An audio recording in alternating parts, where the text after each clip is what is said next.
Standard 7 ધોરણ 7માં ઇંગ્લિશમાં unit 4 Q of yes no yes no yes no Q યાની question. Activity 1 read the enjoy વાંચો અને મજા કરો. આ બધા ચુટકુલા આપેલા છે, જોક્સ આપેલા છે, પણ સમજણ પડશે તો તમને હસવું આવશે. પાર્થ સેઝ પાર્થે કીધું, sir will you punish me for what I do not do? Sir will you punish me શું તમે મને સજા કરશો for માટે what I did not do જે મેં કર્યું જ નથી. પાર્થ એમ કે છે સર મેં જે ના કર્યું હોય એના માટે તમે મને સજા કરો ખરા. Teacher says no no of course not. ના બેટા ના થાય છે સજા. પાર્થ સેઝ પાર્થે કીધું, I have not done my homework today આજે મેં હોમવર્ક કર્યું નથી. ખબર પડી? સરે પહેલા વાયદો કરી દીધો ના બેટા તે નહીં કર્યું હોય ને એ વસ્તુ તને સજા નહીં થાય, અને પછી આ પાર્થે કીધું કે આજે મેં હોમવર્ક નથી કર્યું સાહેબ, હવે તમારે સજા થાય નહીં. ક્વેશ્ચન પૂછ્યો છે did Parth do his homework શું પાર્થે હોમવર્ક કર્યું હતું? આ આન્સર થોડો ખોટો છે. આગળ પહેલા આવે નો, નો પછી આવે પાર્થ ડુ નોટ. ડુ ની જગ્યાએ આપણે ડીડ લખીશું. No Parth did not do his homework. પાર્થે તેનું હોમવર્ક કર્યું નહોતું. તો આન્સર શું આવે? No Parth did not do his homework. બીજો ક્વેશ્ચન છે will the teacher punish Parth શું શિક્ષક પાર્થને પનિશ કરશે? તો એમાં પણ આવે no the teacher will not punish Parth. The teacher no the teacher will not punish Parth. આગળ આપણે ક્વેશ્ચન નવો જોઈશું, આની અંદર આપેલો છે તે teacher will punish Parth because ટીચરે પાર્થને સજા કરી કારણ કે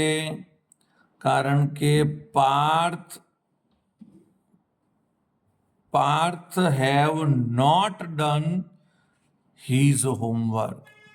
પાર્થે તેનું હોમવર્ક પૂરું કર્યું ન હતું. પણ આપણે પાર્થ લખીશું ને તો હેવ નહીં લખીએ, હેઝ લખીશું. નો કરીને લખવાનું Parth has not done his homework. Today નહીં લખીએ પણ હોમવર્ક લખીશું. તો આ હતો એક પહેલો ચુટકુલો, અને એમાં આપણને જે ક્વેશ્ચન આન્સર આપ્યા હતા એ ક્વેશ્ચન આન્સર આપણે લીધા.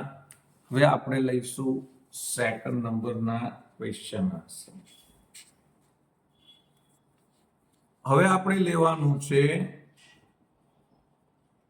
તુષાર સેઝ તુષારે કીધું, Jigar your father was black a few months ago but now he is looking very fair. તુષારે કીધું Jigar your father was black તારા પિતા કાળા હતા a few months ago થોડા મહિના પહેલા. મારો બેટો પ્રશ્ન કેવો કરે છે કે તુષાર થોડા મહિના પહેલા તો તારા પિતાજી કાળા હતા, પણ નાવ અત્યારે હી ઇઝ લુકિંગ વેરી ફેર અત્યારે તો તે બહુ ગોરા લાગે છે, હેન્ડસમ લાગે છે. જીગર સેઝ જીગરે કીધું યસ હા યુ આર રાઈટ તું સાચો છે. તુષાર સેઝ તુષારે કીધું does he apply fairness cream. Tushar કહે છે કે તે હા પાડી તો શું તે એપ્લાય કરે છે એટલે લગાવે છે ફેરનેસ ક્રીમ? તે ગોરા થવાની કોઈ ક્રીમ લગાવે છે? જીગર says no no he doesn't ના, તે નથી લગાવતા અથવા નથી કરતા. તુષાર સેઝ, તુષારે કીધું, did he consult a beautician.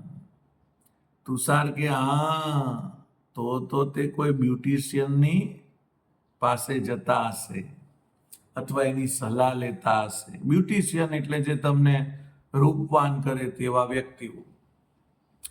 Jigar says C, જો. હવે આ વારંવાર કે છે ને કોણ? તુષાર, કે ભાઈ ફેરનેસ ક્રીમ લગાવે છે. તો જીગર ના પાડે છે, તો કે ના તો બ્યુટિશિયન પાસે જતા હશે. એટલે છેલ્લે જીગર બોલે છે સી, જો. બિફોર 2 months, 2 મહિના પહેલા, he was working in an oil mill. 2 મહિના પહેલા તે ઓઇલ મિલમાં કામ કરતા હતા.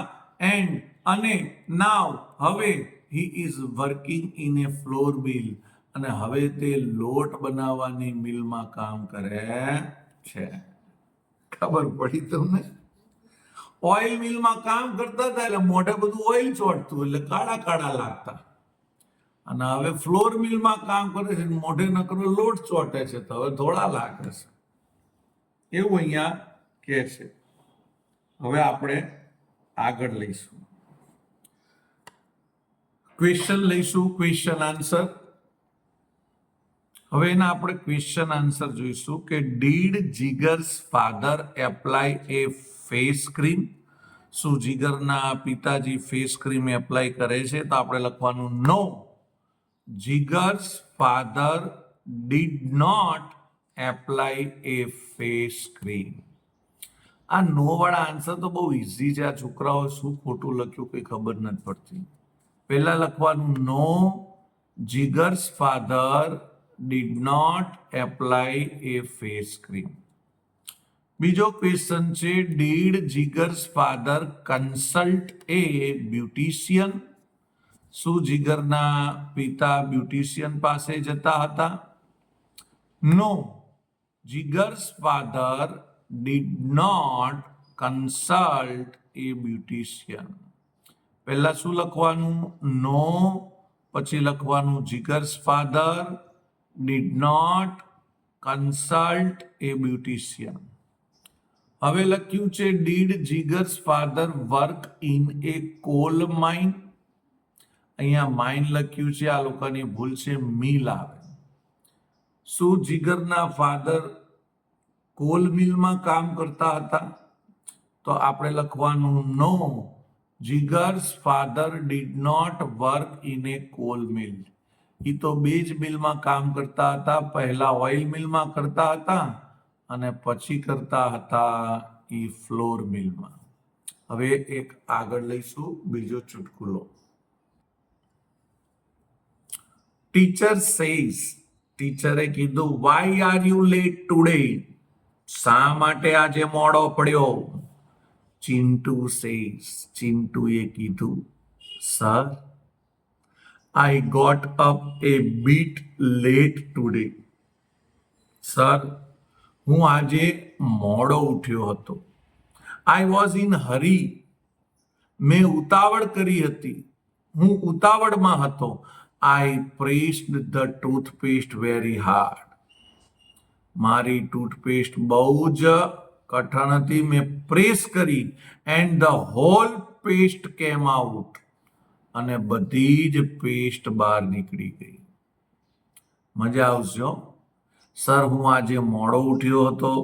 મારે ઉતાવળમાં પ્રેસ થઈ ગઈ, એટલે કે મેં વધારે ટૂથપેસ્ટ દબાવી દીધી. એટલે મેં જોરથી ટૂથપેસ્ટ દબાવી દીધી અને બધી ટૂથપેસ્ટ બહાર નીકળી ગઈ.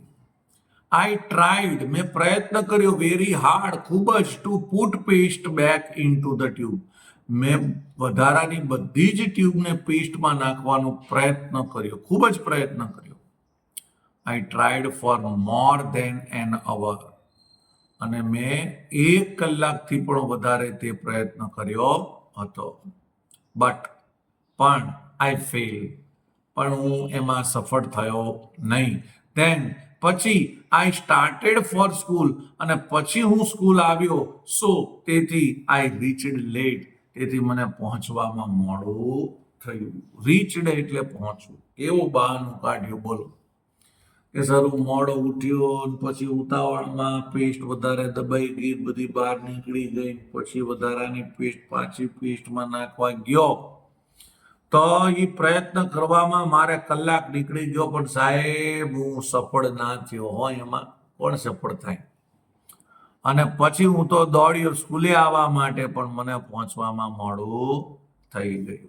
વિચાર કરો આ કેટલા મારા બેટા ગપ્પા ગણાવે છે. Did Chintu gate up on time? શું ચિંટુ સમય પર ઉઠ્યો હતો? નો, ચિંટુ સમય પર ઉઠ્યો નહોતો. તો આપણે એનો આન્સર શું લખીશું?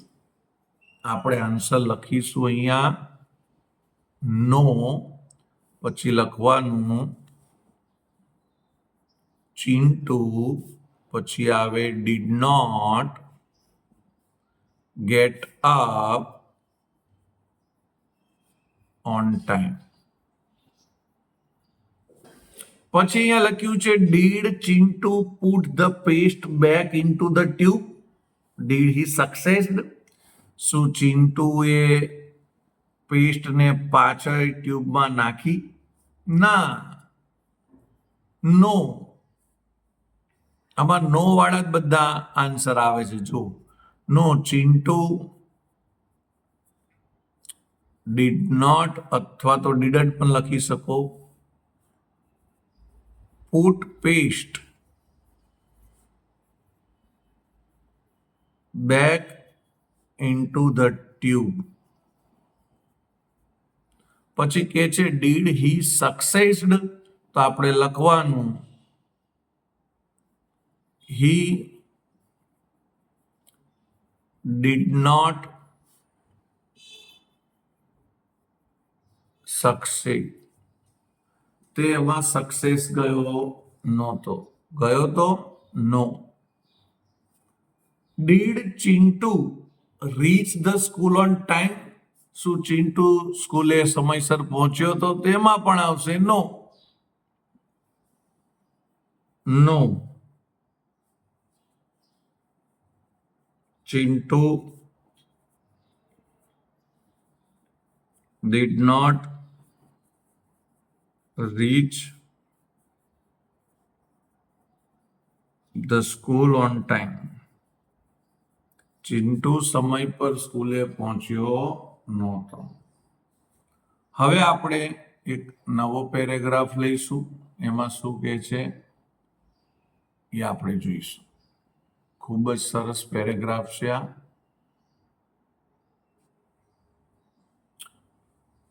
Fatima Bibi wanted to get a ride of an old cat. હવે અહીંયા લખ્યું છે RID રીડ. ફાતિમા બીબી ચાહે છે કે પોતે શું કરે? આ જે એની ઓલ્ડ કેટ છે તેને મેળવે. She asked her husband. તે કહે છે તેના હસબન્ડને, એટલે કે પતિને. જો RID રીડ એટલે છોડી મૂકવું. છોડી મૂકવું એટલે કે એને કશેક છોડી આપવું, એવું ઈચ્છે છે. Mullah Nasruddin to take the cat to a nearby forest. Mullah Nasruddin તેને નજીકના એક જંગલમાં લઈ જાય છે. જો ફરીથી કહું છું, ફાતિમા બીબીની એવી ઈચ્છા છે કે આ કેટ હવે જૂની થઈ ગઈ છે તો એને કશેક છોડી આવે. તેને તેના પતિને કીધું, અને મુલ્લા નસરુદ્દીનના પતિનું નામ છે. મુલ્લા નસરુદ્દીન નજીકના જંગલમાં તેને લઈ ગયો. શેના માટે? છોડવા માટે. એન્ડ લીવ હર ધેર, અને તેને ત્યાં છોડી દીધી. આફ્ટર એ ફ્યુ ડેઝ, થોડા દિવસો પછી Mulla was narrating these incident to his friends સિરુજ્દીન. થોડા દિવસ પછી ઇન્સિડન્ટ એટલે કે ભાગ્યથી, દુર્ભાગ્યથી અથવા તો કોઈક બનાવવશ તેના મિત્ર સિરાજુદ્દીન જે છે એને શું કરે છે? નેરેટિંગ એટલે કે મળવાનું થાય છે. મુલ્લા સેઝ, મુલ્લાએ કીધું, I put the cat into A basket. મેં બાસ્કેટની અંદર કેટ પોતે મૂકે છે. વોકડ થોટ અનનોન સ્ટ્રીટ્સ, અને તે જાય છે. વોકડ થ્રુ એટલે કે દ્વારા, અનનોન સ્ટ્રીટ એટલે કે અજાણી ગલીમાં અથવા તો અજાણ્યા રસ્તે. રીચડ ધ ફોરેસ્ટ, અને જંગલમાં પહોંચે છે. અહીંયા જો મુલ્લા નસરુદ્દીન નેરેટિંગ કરે છે. નેરેટિંગ કરે છે એટલે કે વર્ણવે છે, વાત કરે છે. શું કરે છે કે મેં બાસ્કેટમાં મૂકી કેટને, અને હું એક સાંકડી ગલીમાંથી, અજાણી ગલીમાંથી જંગલમાં પહોંચ્યું. I look many trails turning round. મેં ઘણા બધા વળાંક લીધા, and round, and reached a dense grove, અને હું પહોંચ્યો એક ઘટાદાર જગ્યાએ અથવા તો જંગલની વચ્ચે. ધેન પછી આઈ ઓપન્ડ ધ બાસ્કેટ, પછી મેં બાસ્કેટ ખોલ્યું, and the cat jumped out, અને કેટ કૂદીને બહાર નીકળી. વાત સમજી ગયા ને? એની જે પત્ની હતી ફાતિમા બીબી ચાહતી હતી કે આ ઓલ્ડ કેટ થઈ છે તો આપણે એને મૂકી આવીએ. મુલ્લા નસરુદ્દીન મૂકવા ગયા નિયર બાય જંગલ, એટલે નજીકના જંગલમાં, અને તેને છોડી દીધી. પણ થોડા દિવસ પછી એ તેના મિત્ર જે છે સિરાજુદ્દીન, એને બધી વાત કહે છે કે હું આવી રીતે મૂકી આવ્યો, બાસ્કેટ લઈને ગયો, અને ત્યાં જંગલમાં મેં કેટના બાસ્કેટ ખોલ્યું તો એ બહાર આવી ગઈ, અથવા તો બહાર નીકળીને દોડી ગઈ. Siraj says, so finally you got rid of the cat. તો શું ફાઇનલી તમે આ કેટથી છુટકારો મળી ગયો? રીડનો બીજો અર્થ છુટકારો પણ થાય. ડીડ ફાતિમા થેન્ક યુ, અને ફાતિમાએ તમને થેન્ક યુ કીધું હશે નહીં? કોણ કે છે? પેલો સિરાજ કે છે. આમીનું આખું નામ તો સિરાજુદ્દીન છે, પણ સિરાજ કે છે તો તમને ફાતિમાએ થેન્ક યુ કીધું હશે નહીં કે તમે આ બિલાડીથી તમે છૂટી ગયા, છુટકારો મેળવી લીધો. Mulla says no. મુલ્લાએ કીધું ના, ફાતિમા થેન્કડ ધ કેટ. ફાતિમાએ તો બિલાડીને થેન્ક યુ કીધું, મને ના કીધું. સિરાજ કહે છે વાય સો, કેવી રીતે? મુલ્લા સેઝ આઈ કેમ બેક હોમ. હું પાછો ઘરે પહોંચ્યો, બીકોઝ, કારણ કે, ઓફ ધ કેટ. હું બિલાડીના કારણે જ પાછો ઘરે પહોંચ્યો. આઈ ફોલોવડ હર. મેં એનો પીછો કર્યો ત્યારે. હવે તમને હજી ખબર નથી પડી તો હું તમને સમજાવી. એની જે પત્ની હતી એને કીધું કે આ બિલાડી જૂની થઈ ગઈ છે, તમે ને ગમે ત્યાં મૂક્યો. મુલ્લા નસરુદ્દીન જંગલમાં ગયો અને ત્યાં એને બિલાડીને છોડી. પણ એ અજાણ્યા રસ્તે ગયો ને એટલા ગોળ ગોળ વળાંક લીધા, એટલા ગોળ ગોળ વળાંક લીધા કે એ પોતે જ જંગલમાં રસ્તો પાછો કેમ ઘરે આવવું ભૂલી ગયો. જંગલની વચ્ચોવચ્ચ તો પહોંચી ગયો, પણ પાછું ઘરે જ આવવાનો રસ્તો જ ભૂલી ગયો. એટલે એને શું કર્યું? બિલાડીને છોડીને, હવે પ્રાણીઓને તમે ગમે ત્યાં છોડી આવો ને તો એ ઘર ગોતી લે. તો મુલ્લા નસરુદ્દીન તો ભૂલો પડી ગયો, પછી એને બિલાડીનો પીછો કર્યો, તો બિલાડી તો એની જાતે ઘર ગોતી પાછી આવી જાય. એમ મુલ્લા નસરુદ્દીન બિલાડીનો પીછો કરતા કરતા ઘરે પાછા આવ્યા, અને ફાતિમાને કીધું કે બિલાડી ના હોત તું ઘરે પાછો આવી શકતો નહીં. એટલે ફાતિમાએ બિલાડીને થેન્ક યુ કીધું. આવો અહીંયા સ્ટોરી આપેલી છે. ચાલો હવે આપણે એના ક્વેશ્ચન લઈશું. પહેલો ક્વેશ્ચન અહીંયા આપેલો છે, did Fatima Bibi like the cat? તો લખવાનું નો. ના કરતી હોય, લાઈક તો જ કીધું હોય ને એને છોડી આવો, તો આપણે લખવાનું નો, ફાતિમા બીબી, પછી did not like the cat.